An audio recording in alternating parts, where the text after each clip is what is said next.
Halo semuanya, perkenalkan nama saya Muhammad Faris Alisya.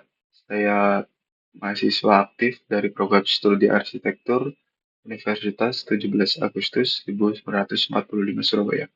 Dalam presentasi kali ini saya akan memaparkan materi saya tentang potensi bangunan dan lingkungan sekitar dalam membentuk iklim mikro.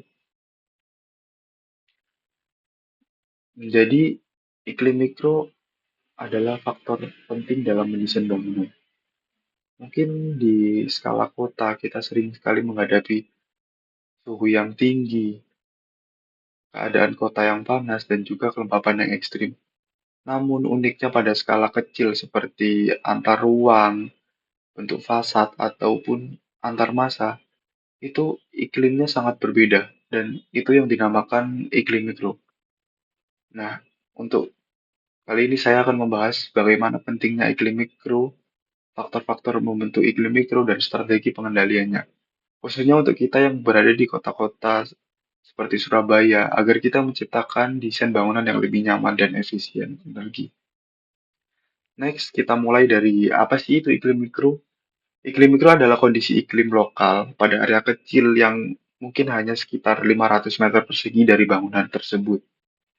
Yang yang mungkin kalau iklim makro itu sangat dipengaruhi oleh oleh daerah regional tersebut. Kalau iklim mikro berbeda, dia sangat dipengaruhi oleh karakteristik permukaan dan struktur yang di sekitarnya seperti vegetasi dan lain-lain.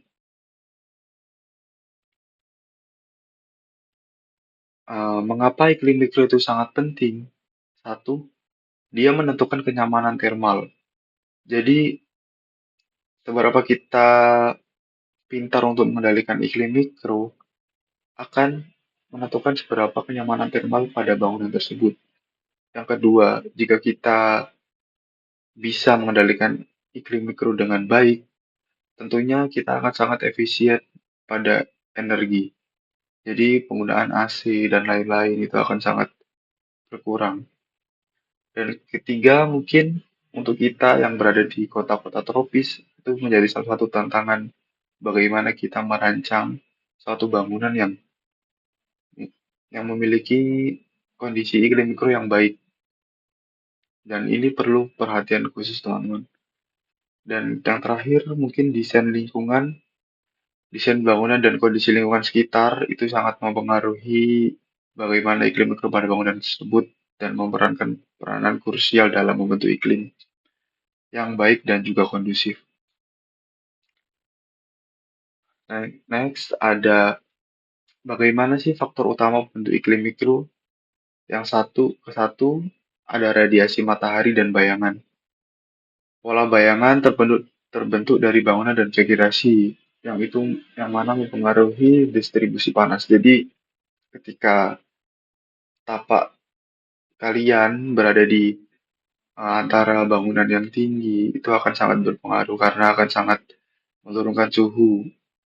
Karena pola bayangan dari bangunan sekitar yang lebih tinggi itu. Yang kedua, ada material bangunan.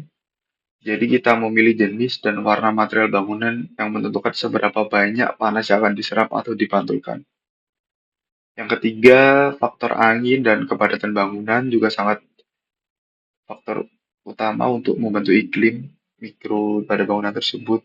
Karena arah dan kecepatan angin serta kepadatan bangunan itu sangat mempengaruhi ventilasi alami dan dispersi panas. Yang terakhir, vegetasi dan permukaan. Untuk penutup tanah, vegetasi, dan elemen air itu memiliki banyak dampak signifikan pada suhu dan kelembapan. Semakin banyak vegetasi atau permukaan yang dapat menyerap tanah, semakin eh, tidak panas bangunan tersebut. Selanjutnya ada pengaruh massa bangunan pada iklim mikro. Salah satunya penciptaan area teduh. Jika massa bangunan tersebut ditata dengan baik, itu akan sangat mempengaruhi paparan langsung dari matahari. Namun, kalau penempatan yang salah, itu malah akan menciptakan area panas yang terperangkap. Salah satunya bisa disebabkan dari fasad bangunan. Jika fasad bangunan di sekeliling bangunan kalian itu full kaca yang dapat memantulkan panas mungkin akan memantul ke bangunan kalian. Dan juga jarak antar bangunan juga sangat penting. Jarak yang tepat memastikan aliran angin yang optimal dan mencegah stagnasi udara.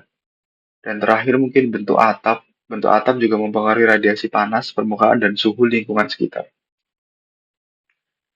Ada dampak lingkungan sekitar bangunan. Jadi beberapa beberapa dampak lingkungan dalam sekitar bangunan yang dapat mempengaruhi iklim tersebut. Yang satu tentunya ada vegetasi yang dapat menurunkan suhu melalui peneduhan dan evapotranspirasinya. Yang kedua ada elemen air seperti kolam air mancur, atau permukaan air lain dapat berfungsi sebagai pendinginan alami melalui penguapan. Yang ketiga, permukaan dalam tapak tersebut. Jika permukaan kalian didominasi oleh beton atau aspal, itu akan menyerap panas dan meningkatkan suhu. Yang terakhir, area terbuka. Ini juga memfasilitasi ventilasi alami dan mengurangi akumulasi panas dan meningkatkan pergerakan udara. Seberapa banyak area terbuka pada tapak kalian tersebut. Salah satu opsi untuk menurunkan suhu mungkin kita akan berpikir untuk menambah vegetasi. Tapi dalam menambah vegetasi ini bukan sembarangan teman-teman. Jadi kayak misal kalian menambah vegetasi terlalu banyak, itu bukan malah menurunkan suhu, tapi malah akan menyebabkan peningkatan kelembapan yang signifikan. Jadi untuk menambah vegetasi ini harus dihitung dan ditata, bukan hanya sekedar diperbanyak. Seperti itu. Mungkin kita bisa ambil studi kasus pada bangunan RSI Ahmad Yani.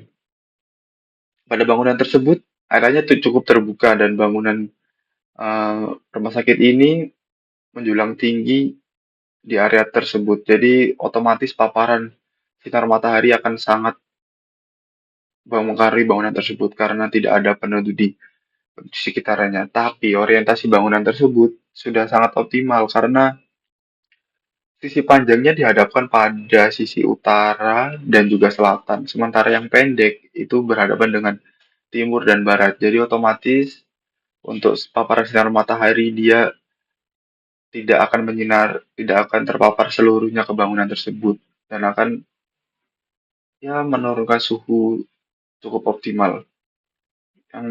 Terus dalam segi vegetasi dalam bangunan ini sangat minim, ada beberapa tapi tidak merata. Mungkin perlu diperhatikan untuk sisi vegetasi tersebut. Nah, dari studi kasus tadi kita dapat merencanakan strategi pengendalian iklim mikro. Salah satunya ada peneduhan, kita gunakan peneduhan alami seperti pohon dan secondary skin untuk mengurangi radiasi matahari langsung. Yang kedua, kita bisa memilih material yang albedo tinggi atau warna merah, yang mana itu guna untuk memantulkan panas. Dan ketiga, kita bisa menggunakan koridor angin. Jadi desain bangunan untuk koridor angin ini menciptakan ventilasi yang optimal. Aliran udara yang optimal otomatis akan suhu rendah. Dan keempat, kita bisa memilih permukaan yang permeable. Kita bisa kurangi area paving yang non-permeable dan tingkatkan permukaan yang dapat menyerap air.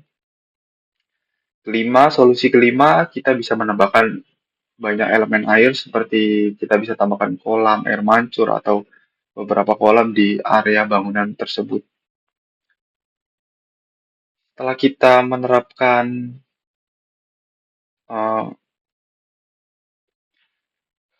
setelah kita menerapkan pengendalian iklim mikro yang baik, kita akan memenuhi syarat untuk menciptakan lingkungan berkelanjutan atau bangunan hijau. Yang salah satunya adalah appropriate site development, energy efficiency and conservation, dan indoor health and comfort. Jadi pengelolaan iklim mikro adalah elemen dasar untuk mencapai bangunan hijau yang tidak hanya nyaman secara termal, tapi juga efisien dalam penggunaan energi. Sekian dari saya, terima kasih.